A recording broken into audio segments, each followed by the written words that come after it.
Hello everyone, রবিবারের সকালের video তো কালকে দিয়েছিলাম, এখন দুপুর থেকে দেব।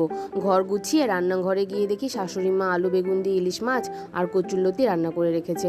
আমি বাচ্চাদের জন্য অল্প করে শিঙি মাছ বানালাম। তারপরে স্নান করে ঠাকুর ঘরে ঢুকলাম।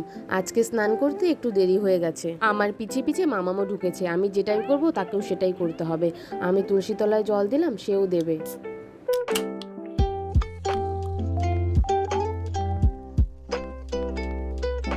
দুপুরের খাওয়া দাওয়া সেরে একটু রেস্ট নিয়ে বেরিয়ে পড়লাম ঘুরতে যাওয়ার জন্য।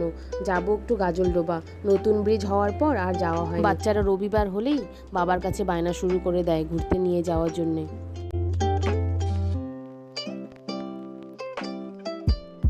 আকাশটা দেখো কত পরিষ্কার, কি দারুণ লাগছে না দেখতে, চোখ ফেরানো যাচ্ছে না।